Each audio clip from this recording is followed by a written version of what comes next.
Hello everybody, this is Lara from Pure Elliott Wave with your Monday to Friday Bitcoin and XRP update. I'm going to be pretty quick today. I was a little bit longer on Friday, so if you want an in-depth analysis of XRP full Elliott Wave count, look at my last video. It's still within this rectangle pattern, Bitcoin moving from resistance to support, now an upward swing to resistance. Looks like we might need to have a little bit more upward movement, either this pink trend line or resistance 71,500 before this upward swing is complete. But it's probably not going to move in a straight line, and we could see a pullback along the way before price gets up there. It's up off the last low. There was some increase in volume, but now for the short term, as price moves higher, volume is declining, so we may see a little bit of choppy overlapping movement here, maybe see a little pullback. ADX is still declining, there's no clear trend. So when there's no clear trend, I'll utilize a model of stochastics plus support and resistance. Stochastics is now deeply overbought, but price isn't quite at resistance here. Now we may see this upward swing fall short of resistance, or we may see the upward swing continue a little bit higher to the pink trend line or resistance at 71,500, while stochastics remains fairly deeply overbought, and that may be where the upward swing ends. Or we could see an upward breakout. In order to have confidence in an upward breakout, I want to see a close above resistance, 73,500, and then I want to see at least 2 days up and away to filter out a potential false breakout.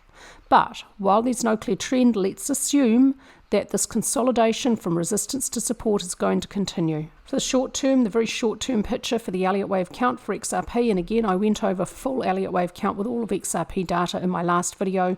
For the short term, from this low to this high, I have a 5-wave structure complete. With 5 steps forward, we should see 3 steps back. A little bit of upward movement here, maybe a B wave. There is some weakness, we'll get into that on the next chart, so this could be wave B.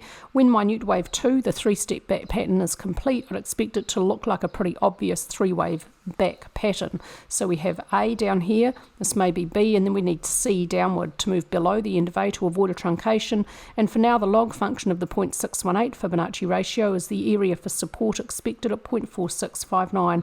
If that's wrong, it might be a bit too low. Technicals for XRP, at the last swing high here, we saw a bearish engulfing candlestick pattern, and it was followed by a backtest of support in this important area, 55 cents. That provided resistance along here, quick check of resistance, a little bit of a pause at resistance, a breakthrough, move up and away, back test of support, now moving up and away. We may see another back test of support about 55 cents, and if it breaks through there, next support 46 cents. Up off the last low for XRP, volume was quite strongly pushing price higher, but now volume is overall declining, so that fits the view that this could be a B wave, but the last 2 sessions were the weekend, so we'll probably need to see Monday, Tuesday before we can really determine the pattern for the short term for volume. ADX is slightly increasing, telling us there's an upward trend. RSI reached overbought, there's no bearish divergence yet. RSI is back in neutral, there's room again for the upward trend to continue. Money flow neared overbought, doesn't tend to reach overbought often. If it does get overbought, then I'd expect a reaction from price downward or sideways to relieve that. ATR, along with volume, showing an increase up off the low. Volatility and volume returned to the market in the last upward swing, which had quite a lot of strength for XRP. So they're both bullish for the short term, but price doesn't move in a straight line. I expect we're going to see a pullback here this week for XRP. That's it from me today on your Monday. I hope everyone had a lovely weekend.